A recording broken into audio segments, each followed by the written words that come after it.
در ادامه سوالات هوش بچه یک سوال خیلی خوب اینجا داریم از مبحث ایشلملر 2361 رو داریم که شده 9. حالا همینطوری این اعداد به دست اومده به این صورتی.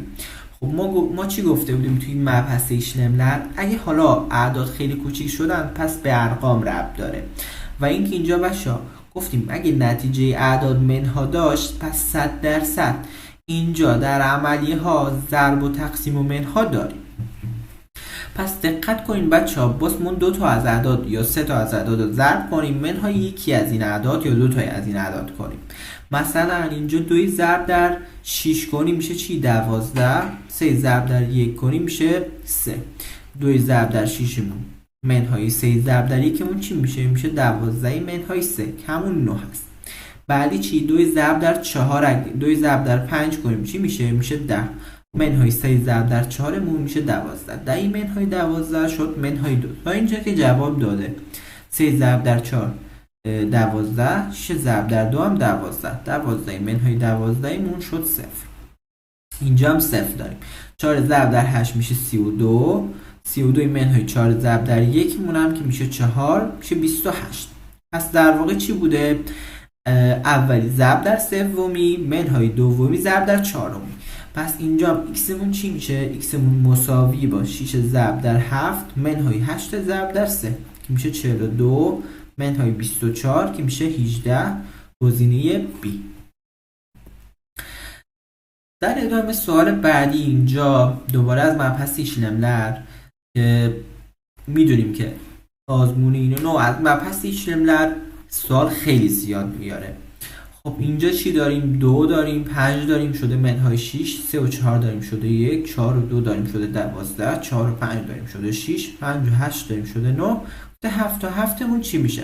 بچه دقت کنید دوباره اینجا منفی داریم پس ضرب و منفی حتما داریم. ولی دقت کنید بچه اینجا رقم اولیمون که کوچیک شده و دومی بزرگ شده نتیجه منها شده. وقتی که اینا به هم نزدیکتر شدن کوچیک شده این بزرگتر شده، حالا از منهای 6 شده 1. وقتی که اولی بزرگتر از دومی شده کلا این عدد خیلی بزرگ شده. پس میگیم چی؟ حتما اولی از دومی حالا یه جورایی منها شده. مثلا چی؟ بگیم چی؟ 2 ضرب در 2 منهای 5 ضرب در 2 میشه چی؟ 4 منهای 10 همون منهای 6 رو میده. بعدی چی؟ 3 رو داریم، 3 ضرب در 2 کنیم میشه 6، 6 منهای 8 باز میشد منهای 2. ولی اینجا 1 داریم پس میگیم چی؟ 3 رو ضرب در 3 کرده منهای 4 ضرب در 2 چه 9 منهای 8 که میشه 1. بعدی چی؟ 4 رو داریم ضرب در 3 کنیم میشه 12. 12 منهای 4 مون 12 رو نمیده پس اینجا هم ضرب در 4 کرده. پس در واقع چیکار میکنه؟ اولی رو به توان 2 بلند میبره منهای 2 ضرب در دومی میکنه. میگیم چی؟ 16 منهای 4 مساوی با 12. دوباره اینجا چی داریم؟ 4 داریم میگفتیم چی؟ اولی به توان 2 منهای دومی ضرب در 2 میشه 16 منهای 10 6. و بعدی چی؟ گفتیم اولی به توان 2 منهای 2 تای دومی میشه چی؟ 25 منهای 16 چه 9. پس اینجا هم چی کار میکنیم؟ میگیم 7 به توان 2 منهای 2 ضرب در 7 میشه 49 منهای 14 میشه 35. گزینه آ. خب در ادامه یک سوال از مبحث سری اعداد داریم. اینجا اولی یکمون شده 5، دومیمون شده 10، سومیمون شده 17. همینطوری دارن بزرگ میشن. گفته رقم 20 مون یا عدد 20 مون تو این ترتیب چیه؟ خب اینجا چی شده؟ به اضافه 5 شده، بعدی به اضافه 7 شده، بعدی به اضافه 9 شده، بعد به اضافه حالا 11 شده. حالا هی داره به اضافه اعداد تاق میشه ولی از 5 شروع شده. بچه برای حل این سوال ما از چی استفاده میکنیم؟ از جمع اعداد تاق استفاده میکنیم. ما برای جمع اعداد تاق چی داشتیم؟ اگه یک به اضافه 3 به اضافه حالا همینطوری ادامه پیدا میکرد تا حالا 2 n منهای 1 اگه میداشتیم میگفتیم چی؟ n به توان 2 میشه. ولی اینجا از 5 شروع کرده، از 1 که شروع نکرده. ولی ما میتونیم چیکار بکنیم؟ میگیم این 5 اولی چیه؟ 1 به اضافه چی؟ 1 به اضافه 3 هست. 1 به اضافه 1 به اضافه 3 چی میشه؟ چه 1 به اضافه 3 رو اگه بگیم دو این منهای 1 هست چی میشه؟ نمون چی بود؟ 2. پس میگیم 1 به اضافه 2 به توان 2. دومی چی میشه؟ دومیمون 1 به اضافه 1 به اضافه 2 به اضافه 3 به اضافه 5 میشه دیگه. 5 مون رو اگه از جنس دو این منهای 1 بسازیم نمون چیه؟ اینجا 3 هست. پس آی دوممون چی میشه؟ 1 به اضافه 3 به توان 2 میشه دیگه که این شده 10. این شده مثلا 5. بعدی چیه؟ اینجا به اضافه 7 رو داریم. پس رقم سوم چیه؟ 1 به اضافه 3 به اضافه 5 به اضافه 7 این میشه چی؟ 1 به اضافه چی؟ 3 به توان 2 بود. بعدی 4 به توان 2 هست که میشه چی؟ میشه 17. خب دقت کردین در واقع اینا همشون 1 به اضافه 2 به توان 2، 1 به اضافه 3 به توان 2، 1 به اضافه 4 به توان 2. این چی بود؟ رقم اولیمون بود. این دومی، این سومی. در واقع چی بوده؟ از همون مرحله به اضافه 1 به توان 2 به اضافه 1 که میشه چی؟ 3 به توان 1 4، 4 به توان 2 16 به اضافه 1 میشه 17. 4 به اضافه 1 5، 5 به توان 2 25 به اضافه 1 میشه 26. 5 به اضافه 1 میشه 6، 6 به توان 2 36 به اضافه 1 37. پس این عددی که اینجا هست چی میشه؟ آیه 20 مون در واقع چی میشه؟ 20 به اضافه 1 به توان 2 به اضافه 1.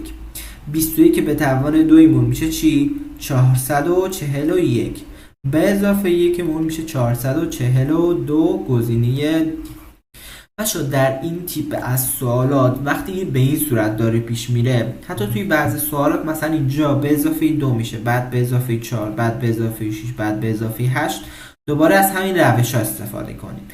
نرید که حالا زمان بیشترتون رو ضایع کنید. به این صورت خیلی راحت میتونید به جواب برسید. در ادامه سوال بعدی هوش از مبحث تابلو اینا هست. خب ردیف اول 4 و 1 و 3 و 4 رو داریم، 3 و 4 و 1 و 7 رو داریم، 2 و 0 و 4 و 6. همینطور داره ادامه میده. از همون x رو پرسیده. خب اینجا چی داریم؟ 4 داریم، 1 داریم، 3 داریم و 4 داریم. بچه دقت کنین اینجا 1 به اضافه 3 داریم که میشه چی؟ 4. اینجا هم 2 تا 4 داریم. خب اینجا دقت کنین 4 به اضافه 1 مون میشه 5. اینجا 3 و 7 رو داریم که 4 به اضافه 4 میشه 8. 8 به روی 2 مون این 4 رو بهمون میده. 4 به اضافه 1 مون 5 مساوی با چیه؟ 3 به اضافه 7 که 10 دیگه. 10 به روی 2 میشه 5. اینجا 4 رو داریم. 0 به اضافه 4 2 و 6 رو داریم که میشه 8. 8 به روی 2 جمع این دوتا. 1 و 3 میشه 4. 4 به روی 2 میشه 2 به اضافه 3. 9 به اضافه 5 14. 2 به اضافه 5 مون 7. 8 به اضافه 6 14. 4 به اضافه 7. 4 به اضافه 3 مون هم که میشه 7. پس چی بوده؟ میگیم چی؟ x به اضافه 6 به روی 2 مساوی با 3 به اضافه 2. پس x به اضافه 6 مون میشه چی؟ 3 به اضافه 2 5. 5 ضرب در 2 میشه 10. از اینجا x مون میشه 10 منهای 6 که میشه 4 گزینه آ. به این صورت. خب سوال بعدی توی این تیپ از سوالات بچه دقت کنین هر مرحله اینجا به صورت یک حروف مشخص شده که حالا این یک وجه یا یک نکته رو داخل این اشکالی که اینجا هست بهمون مشخص میکنه. خب از اشتراک این حروفی که اینجا هست ما مشخص میکنیم که این حروف مشخصه چی هستن. مثلا ما اینجا آ داریم، توی شکل حالا 2 3 نداریم، توی شکل 4 آ داریم، توی شکل 5 آ داریم و مثلا توی شکل آخری که اینجا هست آ داریم و اینجا هم آ داریم. خب دقت کنین مشترک بین همه این اشکال چیه؟ خب اینجا تعداد دایره های سیاه شده رو اگه در نظر بگیریم اینجا 5 تا داریم، اینجا 8 تا داریم. نمیشه. اگه اشکال رو بگیم اینجا مثلث داریم، اینجا مربع داریم. ولی اینا دوتا با همدیگه مچ نمیکنن. ولی دقت کنین این اشکال همشون اشکالی که حالا داخلش هستن مثلا مثلث یا مربع یا دوباره مثلث یا تا 6 ضلعی و 5 ضلعیشون همشون داخلش سیاه شده هست. پس چی بوده؟ اشکالی که داخلش سیاه شده آ مشخصش ولی اونایی که حالا مثلا سیاه نشده، ببین دقت کن اینجا سفیده، اینجا سفیده، اینجا هم سفیده. با چی مشخص شده؟ با بی مشخص شده اینا. پس حرف اول این جمله نشان دهنده چی بوده؟ که این شکلمون شکل داخلش سفیده یا سیاه. خب توی شکل آخر اینجا سفیده، پس مشخصی این بی هست. بعدی چی؟ بعدی بریم حروف بعدی رو یا عدد بعدی رو ببینیم.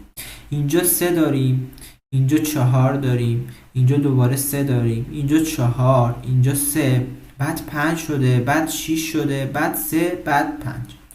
خب دقت کنین ما 3 رو چی داریم؟ اینجا یک مثلث داریم که 3 ضلع داره. اینجا 4 یک مربع داریم 4 ضلع داره. 3 داریم 3 ضلع. 4 ضلع. اینجا 5 یک 5 ضلعی، یک 6 ضلعی، یک 3 ضلعی، یک 5 ضلعی. این آخریم چیه؟ 6 ضلعی دیگه. پس عدد دوم جمله‌مون میشه 6. بعدی بریم حرف بعدیمون چیه؟ اینجا سی بود، اینجا شد ای، اینجا شد دی، اینجا شد سی، ای دی و حالا ای و سی. پس در واقع توی حرف سوم این جمله‌مون 3 شکل داریم، سی داریم، ای داریم و دی داریم. پس در واقع یک مشخصه رو باید داخل این اشکال پیدا کنیم که 3 حالت مجزا بتونه به خودش بگیره. خب ما میتونیم اینو به یک عملیه جمع یا منف مشابه کنیم که ما 3 حالت داشتیم. مثلا اگه بگیم آیمون یا از یک مثلا مقایسه در نظر بگیرین، آ و بی رو در نظر بگیرین، ما 3 حالت داریم. یا آیمون بزرگ از بی هست، یا آیمون کوچیک از بی هست، یا آیمون مساوی با بیه. این 3 حالت رو فقط میتونیم تو این دایره هایی که اینجا هست تطبیق کنیم، دایره های سیاه و سفید. مثلا اینجا 5 تا دایره سفید داریم، 3 تا دایره 5 تا دایره سیاه، 3 تا سفید. سیاهایمون بیشتر از سفیدا هست، شده سی. اینجا سفیدایمون مساوی با سیاه هست، شده ای. پس آیمون رو اگه سیاه در نظر بگیریم، در واقع اگه بزرگتر باشه تعدادش بیشتر باشه میشه سی، اگه حالا مساوی باشه تعدادشون میشه ای. و اینجا دی داریم که 5 تا سفید، 3 تا چیه؟ سیاه هست. در واقع سفیدا بیشتر از سیاه هست، شده دی. پس در واقع تعداد این دایره ها رو در نظر گرفته. مثلا اینجا دوباره 5 تا سیاه داریم، 3 تا سفید، شده سی، که گفتیم مشخصه سیاه‌های بیشتر از سفیدا هست. پس اینجا ما 3 تا سیاه داریم، 5 تا سفید، گفتیم مشخصه این چیه؟ دی هست. خب تا اینجا رو به دست آوردیم. ببینیم که حالا عدد آخر چی رو بهمون مشخص میکنه. اینجا 2 داریم، اینجا 0 داریم، اینجا حالا 8 داریم، اینجا دوباره 2 داریم، 0 داریم، 4 0 2. در واقع دقت کنید ما اینجا اعداد متفاوت گرفته، 2 0 8 4 و همینطور ادامه پیدا کرده. پس برای حل عدد آخر یک مشخصه حالا مشخصه نیست، پس در واقع میتونه جمع یا منها باشه. مثلا گفتیم اینجا 5 تا سیاه داریم، 3 تا سفید، 5 منهای 2 5 منهای 3 مون میشه 2. اینجا چی داریم؟ 4 تا سفید داشتیم، 4 تا سیاه، منهاشون شده 0. اینجا 5 تا سفید 3 تا سیاه داریم، منهاشون میشه 2. اینجا 8 تا سیاه داریم، سفید نداریم، 8 منهای 0 مون میشه 8. پس در واقع چیکار میکنه؟ تعداد سیاه ها یا سفیدا رو از اون یکیش کم میکنه، حالا در کل داخل قدر مطلق گرفته. مثلا اینجا 4 منهای 4 تا سفید 4 تا سیاه داریم که حالا 0 شده. شکل آخرم 3 تا سیاه 5 تا سفید داریم که 5 منهای 3 مون میشه 2. پس عدد آخریمون هم 2 هست. پس مشخصه این شکل میشه چی؟ B6 D2. B6 D2 گزینه B. سوال بعدی. برای حل این تیپ از سوالات بچه اول مشخص کنین که دو طرف چیا رو مشترک دارن، جز شکلی که اینجا نیست. این شکل رو نداریم. خب ببینیم که این خطوطی که اینجا داریم کدوما هستن در این سمت. خب میتونیم بگیم که این خطی که به صورت افقی واقع شده رو داریم، این خط رو هم در اون سمت داریم، این و این رو داریم. خب در ادامه خطوطی که حالا اینجا نداشتیم رو اینجا مشخص میکنیم. مثلا این خط رو در اون طرف نداریم، این خط رو هم نداریم، این و این رو نداریم. پس این خطوط باقی مونده رو با هم دیگه یک جا در نظر بگیریم چی میشه؟ یه همچین شکلی رو بهمون میده دیگه. پس ما در واقع شکلی که نیاز داریم همین شکلی که من اینجا رسم کردم که از گزینه ها اگه دقت کنیم میشه گزینه آ. برای حل این تیپ از سوالات هر نوع شکلی بود این ساده ترین راهشه. بریم در ادامه ببینیم سوال بعدی. گفته در مرحله اول ما 1 و 2 و 3 و 4 و 5 و 6 رو داریم. در مرحله بعدی ما 2 1 3 5 7 2 4 6 رو داریم. در مرحله بعدی 1 4 7 3 6 2 5 رو داریم. همینطوری داره ادامه پیدا میکنه. گفته مرحله پنجم چی میشه؟ خب دقت کنین عدد اول این ردیف ها همیشه 1 بوده. 1 1 1 1. پس بچه همیشه که 1 بوده پس ردیف آخرم باز 1 باشه. بعدی چی؟ بعدی 2 داریم، 3 شده، 4 شده، 5 شده. پس بعدی چیه؟ بعدی باز بشه 6. بعدی چی داریم؟ 3 داریم، 5 داریم، 7 داریم، 2 داریم. دقت کنین 3 به اضافه 2 میشه 5. 5 به اضافه 2 میشه 7.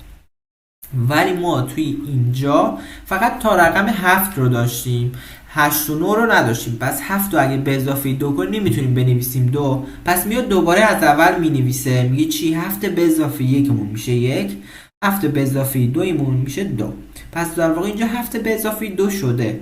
پس بعدی چیه؟ 2 به اضافه 2 که میشه 4. بعدی رو ببینیم 4 شده 7 به اضافه 3 شده. 7 به اضافه 3 مون دیگه نداریم که 10 بشه. پس دوباره از اول میایم حساب میکنیم، میگیم چی؟ 7 به اضافه 1 مون گفتیم 1 بعد 2 بعد 3. اینجا 3 به اضافه 3 داریم که میشه 6. خب 6 رو به اضافه 3 کنیم چی میشه؟ به اضافه 1 7. 7 به اضافه 1 مون گفتیم که میشه 1 به اضافه 1 دیگه میشه 2. اینجا چی داریم؟ 6 داریم شده 4 منهای 2 شده. بعد 4 مون منهای 2 شده 2. بعد 2 مون منهای 2 کنیم گفتیم که منهای 1 کنیم میشه 1. ولی منهای 1 دیگه کنیم اینجا 0 نداشتیم. پس از 1 میاد به 7 شده 7. پس دوباره 7 و منهای 2 کنیم میشه چی؟ میشه 5. خب رقم آخری هم منهای 1 شده 6 منهای 1 شده 5 منهای 1 شده 4. 4 منهای 1 مون میشه 6. پس در مرحله آخری چی داریم؟ 1 6 4 2 5 3. اینجا فکر کنم ما یکی رو آره اینجا 5 مون منهای 3 شده 2. 2 مون منهای 3 شده 6. 6 مون منهای 3 شده 3. 3 رو هم منهای 3 کنیم چی میشه؟ میشه 7 دیگه. پس در واقع رقم حالا مرحله پنجممون چی بوده؟ 1 6 4 2 7 5 3. گزینه آ. خب در ادامه سوال بعدی اینجا چی داریم؟ این تیپ از سوالات بچه در آزمون یوس دانشگاهی اینونو خیلی از این سوال میاد. یعنی هر سال 2 تا از این تیپ سوال داریم. بچه راه حل ساده این سوال چیه؟ خب بچه در ادامه سوالات هوش ما اینجا یک سوال دیگه داریم که حالا همین تیپ رو سال گذشته و سال قبلش هم داشتیم که توی ویدیوهای قبلی هم بهتون گفتم. این تیپ از سوال راه حلشون خیلی ساده است. فقط توی اونایی که حالا از مشترک از هم دیگه دارن، اونایی که مشترک هستن رو پیدا میکنیم. مثلا گفته چی؟ بهمون یک مثال داده، گفته آ بی اگه این صورت باشن جمع این دوتا به این صورت میشه.